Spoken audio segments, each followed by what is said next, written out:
I will tell you all this. If you have a pen and a paper right now, I think that would really help you. If you don't have to get up and go during the gist of the whole presentation, because I do have you doing an exercise that'll really it's for you and to help you kind of anchor yourself in the purpose and meaning component of the storytelling, kind of like your North Star, the purpose statement. Awesome.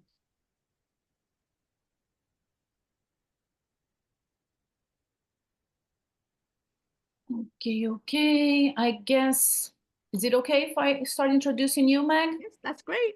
Let me put the moment here. Let me just open the, let me share the screen. Can you guys see it? Can you Yep. guys see my screen? Okay, wait, I don't see it anymore. You see my screen, the one that I'm sharing? Yep, we do. Okay, so let us meet our presenter. The session we are having now is the magic of inspiring clients through storytelling. And our speaker is Meg Nocero. I hope I'm saying it right. Meg Nocero is a TEDx speaker, certified happiness coach, and award-winning author of The Magical Guide of Bliss, Butterfly Awakens, and Sparkle and Shine. After a successful career as a federal immigration attorney, Meg followed her calling into the world of personal development, blending her legal expertise with her passion for helping others navigate life's transformations. As founder of Shine Networking, Inc., an award-winning nonprofit that fosters connection and inspiration, Meg created events for the audience to grow, thrive, and rediscover their purpose. She also hosts the Webby-honored podcast Manifesting with Meg, conversations with extraordinary people, where she highlights thought leaders who inspire positive change. With a master's in applied happiness studies, Meg offers practical tools and insights that help people move from burnout to bliss and coaches to reconnect with their own inner magic. It's a pleasure to have you here, Meg, and the floor is yours now.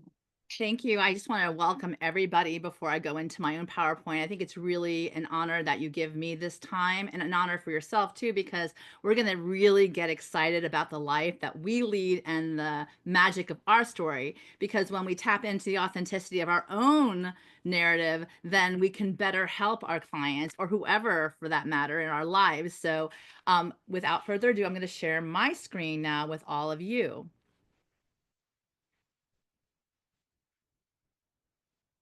Okay, so this is called the magic. One second, going backwards.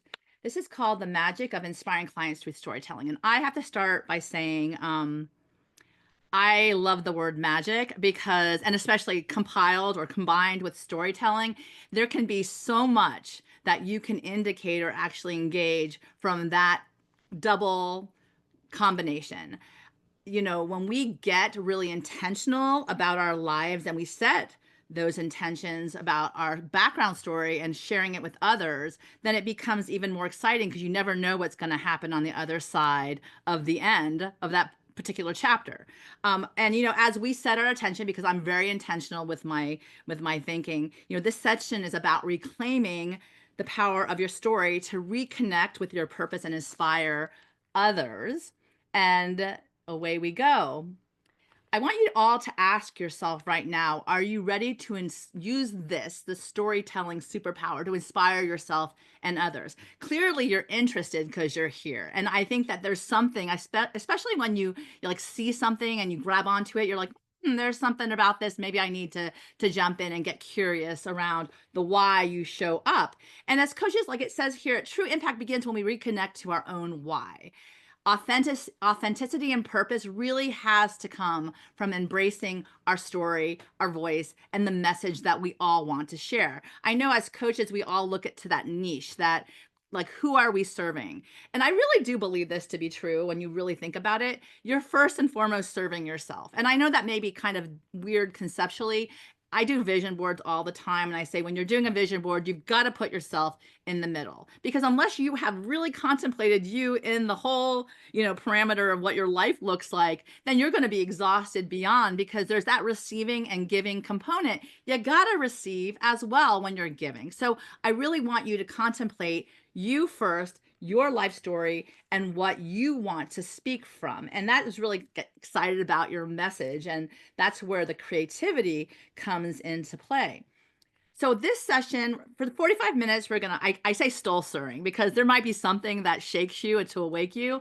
I want you all to get intentional about your path so you reignite your passion for what you do. I don't know where you all are. I say I work with people from burnout to bliss, really, because I kind of went from burnout, really bad burnout at the end of my 20-year career as a federal employee. I literally, heard other people's stories and I had to like put a whole, hole through them to find out the fraud in it. I was tired of doing that.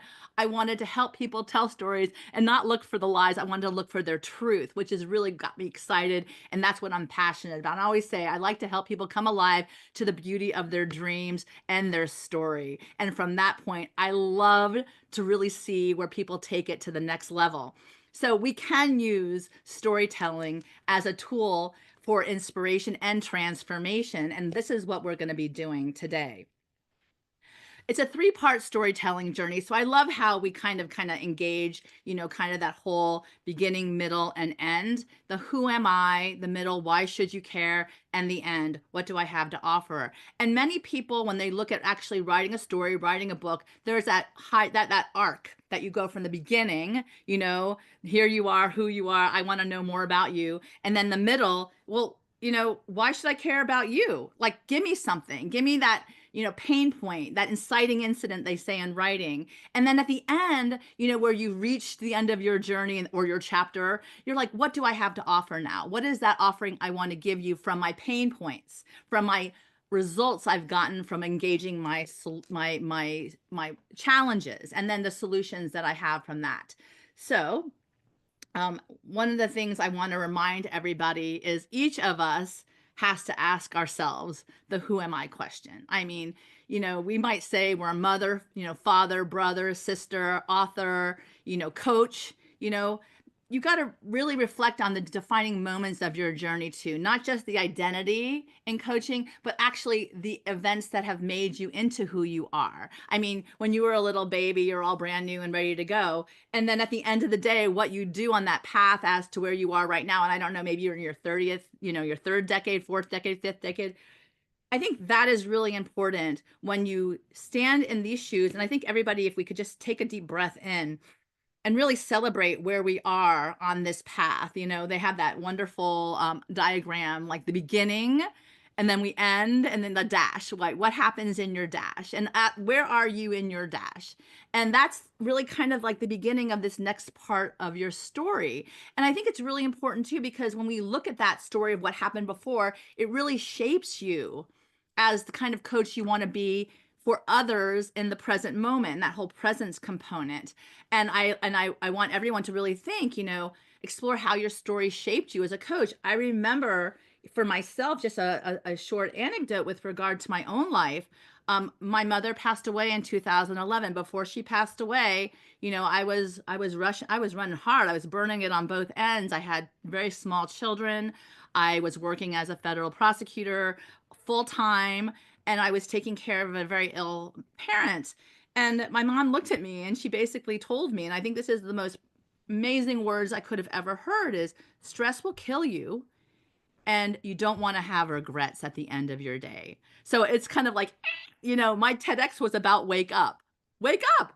Wake up wherever you are in your life. Stop walking numbly through thinking that tomorrow I'll do what I want to do. Stop walking numbly through thinking that, someone's going to give me permission to show up as who I am, right? Just grab onto it. And the beginning parts of grabbing onto that is crafting a very powerful life purpose statement. Okay, this is where we're going to do a couple breakouts with regard to the life purpose statement in a second. And I just want to explain to you, give you a good idea as to what that is and what I'm asking you to do, so that you guys won't throw, like I said, tomatoes at me thinking, what? I didn't think that we were going to do something like this. Anyway, so I'm going to share with you guys my own life purpose statement. And I think that that is a wonderful place to start, because when you're vulnerable and authentic with other people, I don't know why it's going backwards, but then maybe you guys will engage in it too. So first and foremost, the questions, and I want you guys to all take a picture of this because I'm going to ask you to use that. That's what the paper and pen is for.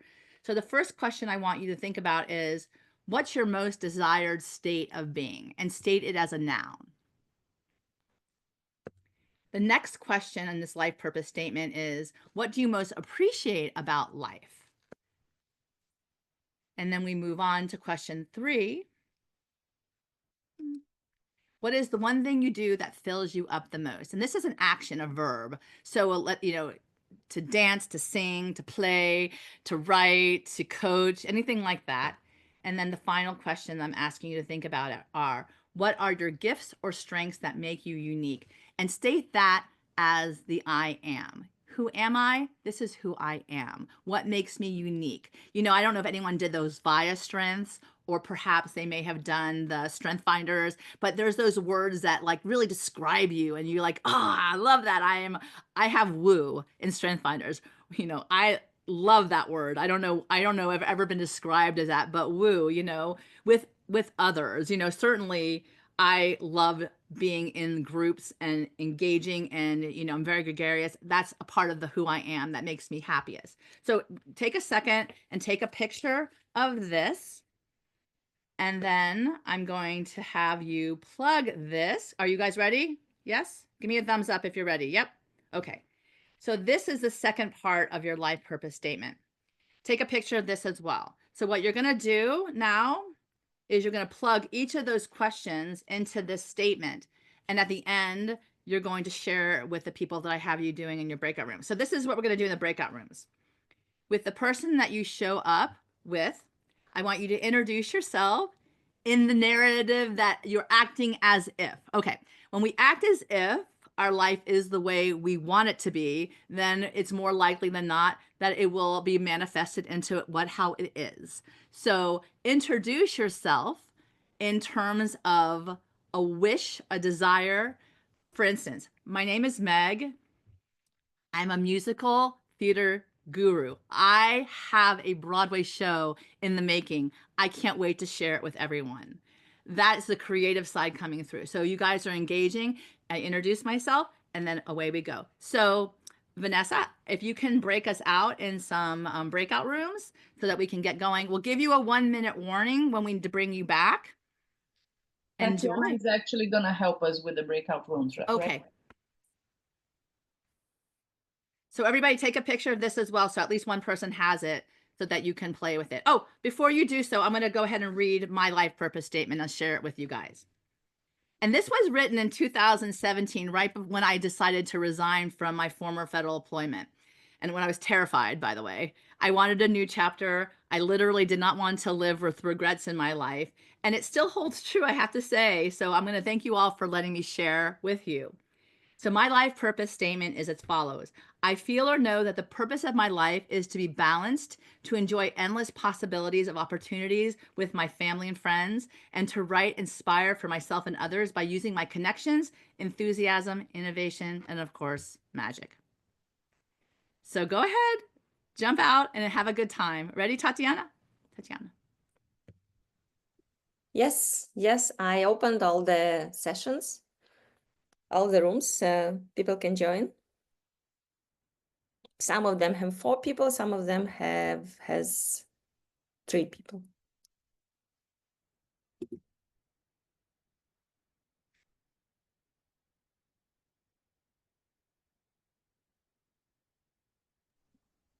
I didn't join any. I don't know. Should we stay here? You didn't join? Do you want to join somewhere? I don't know. You're going to join or we're going to stay here? I think we are, I don't know, we can join, but I think it didn't. Okay, where No, you? that's okay. That's okay because I'm worried about not missing the things. I just took a screenshot of the participants. I'm so aware of the things we have to do that. And you know what? It seems that like we are co-hosts, and it gives me the list of the participants, and you and me are not in that list. Oh, because yeah, okay, but because we host that that's why we're that's not why. in That's the- why. No, but that's fine. When they come back, I was able to. Everybody was showing up before. I think it's just because they are in the breakout rooms. We can only see I can only see you now and myself as I see self-forward. I can only see that. But that's fine. I took the screenshot right before you created the big breakout rooms. Yeah. And we need to do another one like 15 minutes before ending, I think. I cannot move anywhere, you or me. So it That's doesn't fine. matter. Try Go to to stay the, here. Maybe it but was in the options before you too. can walk. If you open the rooms, so you can choose to which room you can go.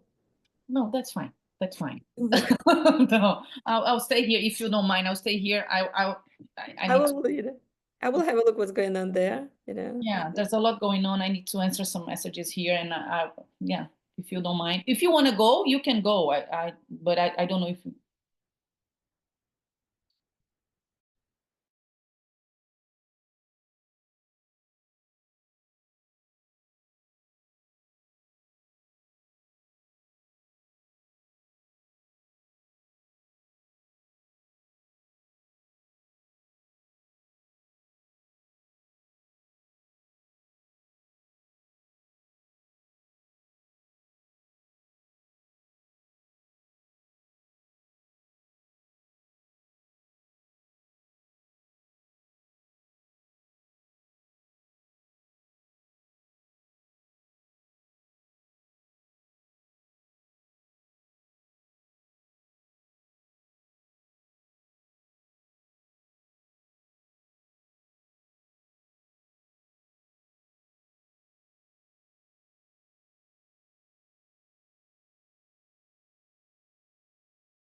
People don't want to leave. I couldn't figure out how to leave.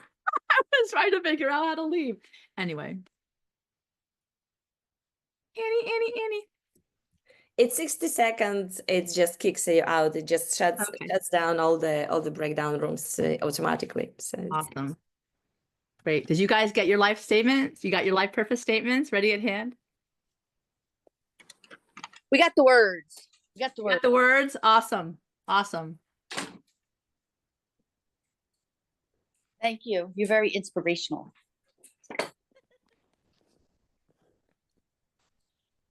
Annie is an amazing author. I love all the different faces that show up because I always get curious as to, ooh, who's that? Anyway.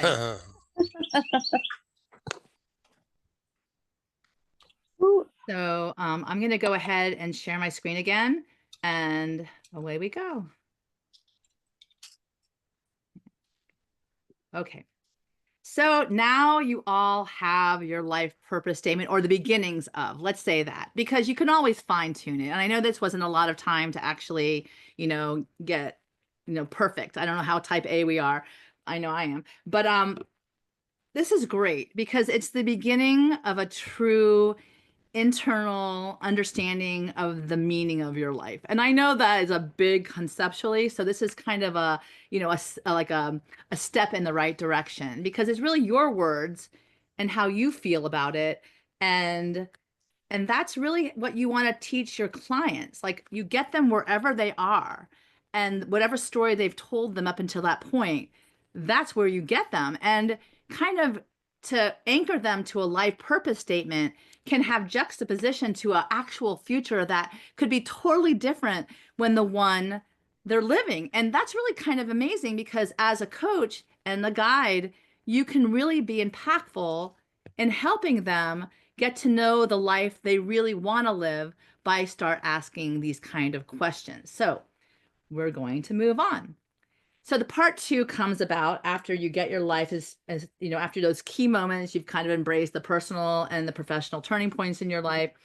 And you start to think about, why should anyone else care about my story? And, that really starts with that emotional connection that your story creates. So I always find that the people that I cross paths with are living a similar story than I am. It's some wonderful synchronicities of life where, when you're paying attention, you get astonished and then you tell all about it. The tell all about it starts to become where you build that trust and motivation for others. So, like, for instance, they say imitation is the highest form of flattery. Well, when I share that this is something that I did, if you ask permission to share that with the other person, then perhaps they could see that and they think it's a possibility for themselves too. So, my own story of awakening and transformation, certainly by sharing it, like I said, it creates the trust and the connection and builds momentum with your clients is really what you want to get across. But I think you really have to turn the mirror on yourself first. You have your life purpose now, but what happened to you? How were you transformed? Like, how it led to uplift others? Why are you in this profession? Why are you writing the books? Why are you speaking to others? And I think once you start to invite that reflection into your life, what transformation are you here to guide? It really becomes like transformational. And, I can say this, in my particular life, my Butterfly Awakening is a book, is a memoir, and it talks about my whole transformation when I lost my mother, to my decision to leave my 20-year career thinking that, oh my God, this is not what I want to do. This is not, I will regret it if I wake up on my if I'm on my deathbed and say, that's what I did. Not that I'm not proud of the way I showed up in my world, but I have this creative side of me that I just wanted to play with. So, when my mom died, I completely lost hope. I completely was depressed because she was my guide. She was my sounding board. And, always she was there to kind of guide me in the right direction. And when she passed away, I was lost. So I started journaling and writing for myself. So, when I ask others, what is your awakening story, your transformation, I have to be vulnerable with mine as well. I really was a mess. I was a mess. I didn't think I would be able to live without her. And that's really being the honest to God truth. I was just kind of, like I said before, numbly walking through my life. And then someone told me, she's really not gone. You can still try to connect to her. So I started to journal. And we all know journaling is a powerful tool to reconnect with perhaps the other person, that even though they're not there, you can still try to connect and use those lessons. So that kind of led me to writing my Magical Guide to Bliss book. It was a book that I didn't write for others. It was a guidebook for myself, and it became a roadmap to my own joy, purpose, and transformation. And I followed it page by page. And it's so funny because, I like to say I walk the talk. I'm not someone who'll just say, oh, you go do this. And I'm like, I'll never do that in my life. No way. I have to literally go and do that. Like there's some people who were in Finland with me this past April in Avalo, which was seriously outside my comfort zone, to be in the Arctic Circle. And I'm not an adventure traveler at any stretch of the imagination. I like my nice spa hotel, and the glamping for sure is my speed. But when I push myself out of my own comfort zone, I learn so much about myself. So that becomes a part of my story. And that I didn't die was kind of revealing to me. I think the things that you think will kill you, they don't. So, and then I started going after my own dreams in many ways. Really crazy, wonderful manifestations. I found myself on stage with Oprah in 2014, where she's literally telling me to live the life I want. I love Coldplay. I'm a real huge advocate of music therapy. And I ended up, being a part of this Love Button global movement, at his house, at Chris Martin's house. So like these things, like, like you'll never believe what happened, have become a part of my story. And because since they actually happened to me, I can share with others and say, yeah, dwell in possibility. Don't curtail yourself. Don't cut yourself off from the possibilities, these big, grand dreams that are just waiting in your life. And I think by sharing my story, people get inspired and they become brave enough to actually think that their dreams are possible for themselves.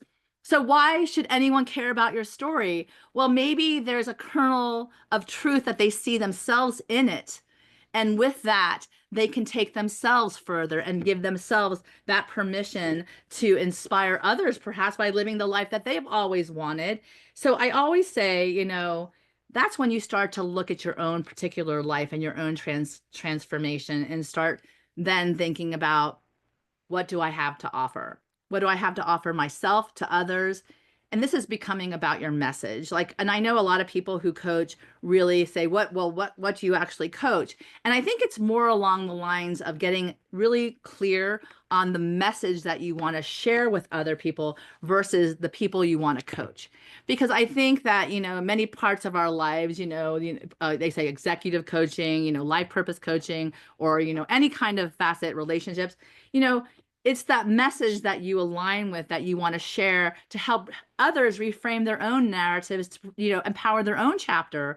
Because there you can share those tools once you listen to what the other needs, right? What they're looking for, based upon a life purpose statement and where they want to go with it. And then you can start giving them those practical tools to help them drive their story in the direction that they want to. Because, ultimately, we can drive our story anywhere, right? It can be like, I'm this victim, and I'm not saying it's bad, or it becomes really interesting, because I think in the movies we always love, those stories of resilience where people have been bombarded for their whole life, and then all of a sudden they start believing in themselves and everything changes. We all love those narratives of redemption too.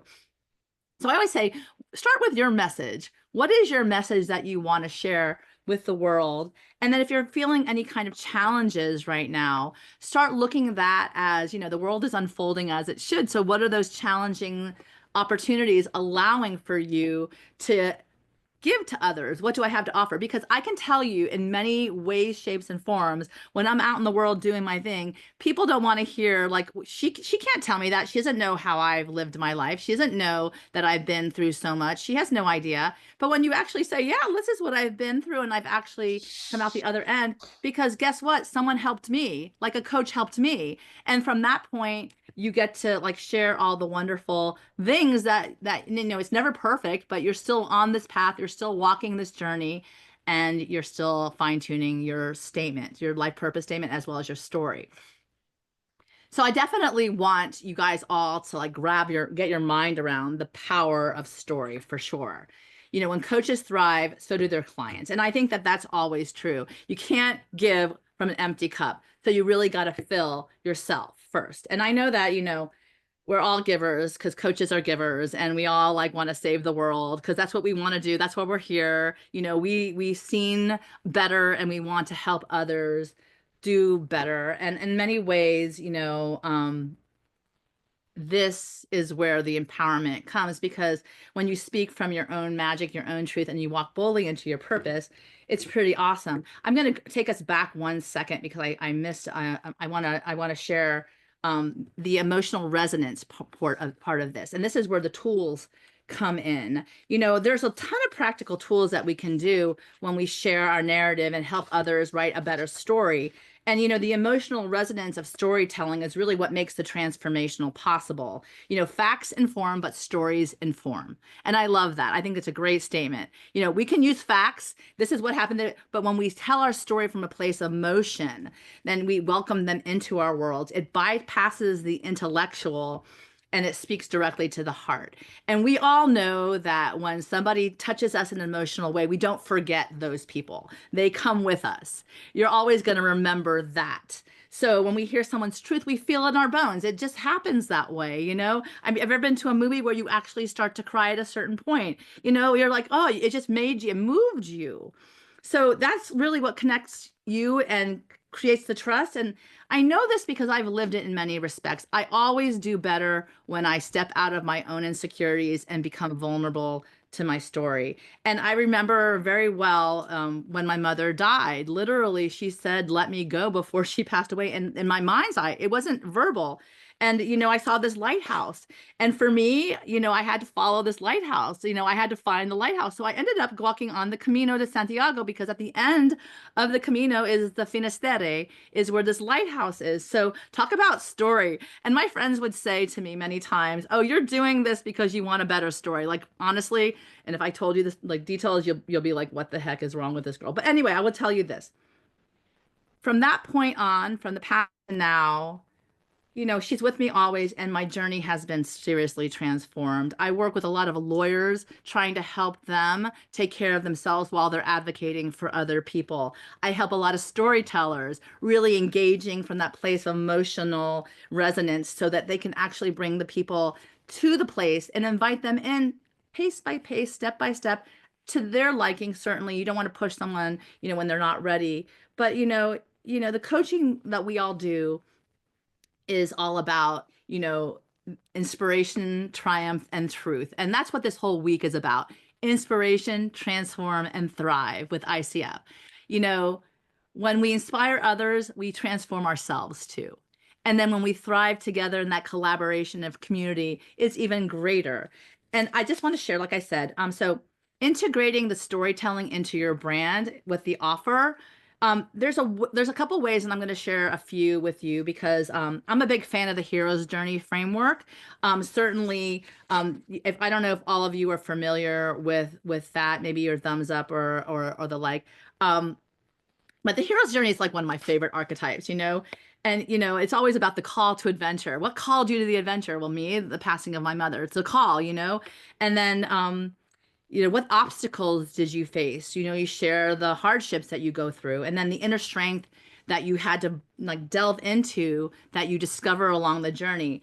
And then, you know, obviously mentors, coaches like all of you who showed up in my life, you know, these are tools that you can use to help your clients really pull out the beauty of their lives that they've already lived that they might not see until you shine a light on it.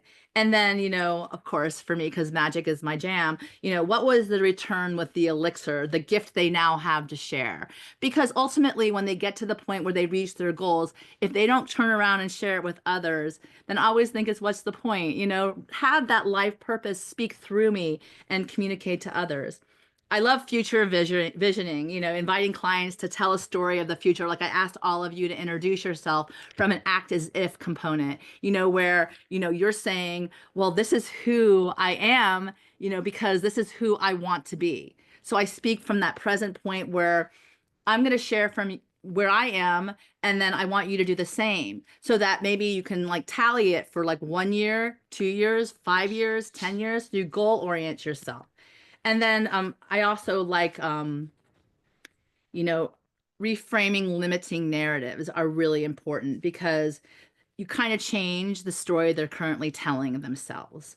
You know, when we talk about worth, identity, or future, and you're dealing with someone who doesn't see that in themselves, then you start asking them questions where they come alive. And I love that because that kind of taps into the life purpose. Like you start asking questions where, what made you feel the happiest? Like, do you remember a time when you played and you had fun and you felt free? You bring them back to those moments, and you can use prompt story-based telling, or you can help them write their narrative by engaging them into the story. But I always say it always starts with the coach.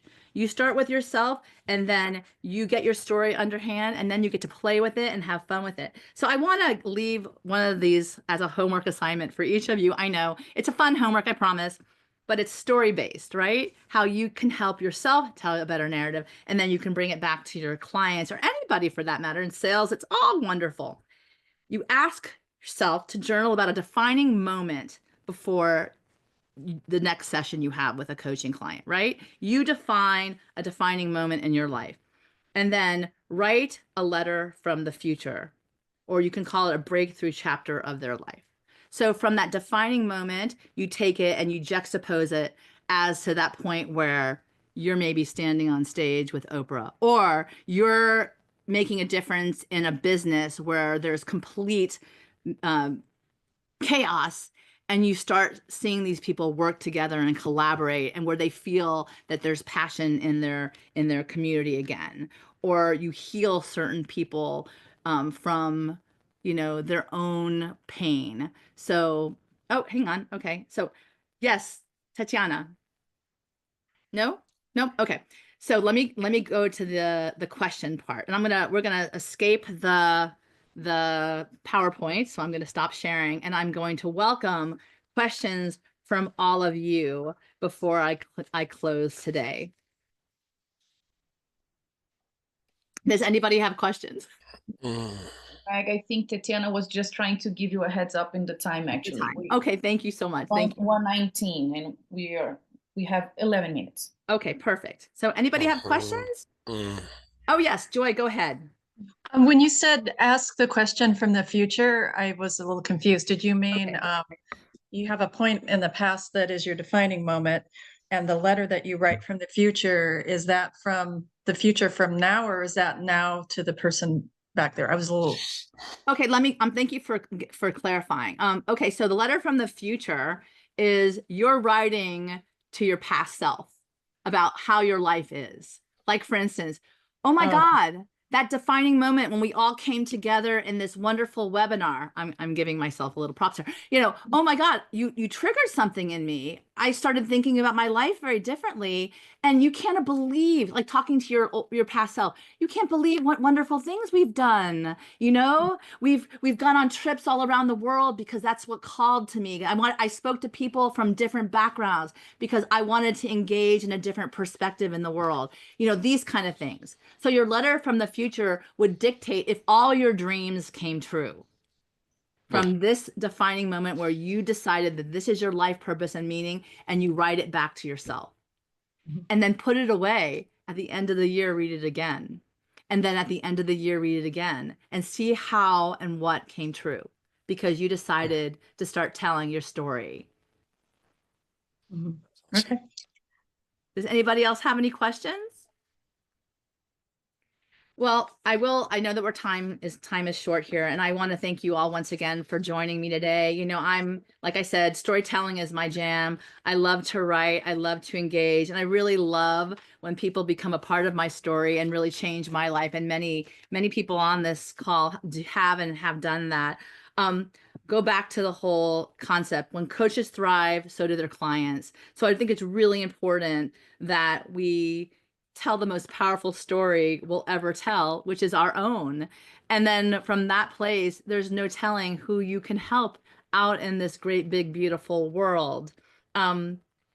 So one story I want to share with you at the end, and I think this is kind of cool, is because it's a story of resilience. And I think many ways, I like to say that I'll never give up. I'm a fighter till the end. Like, no one can tell me. I think it's rebel without a cause, maybe. I was a middle child, so clearly everyone told me that, you're not going to be able to. And I said, look, watch me.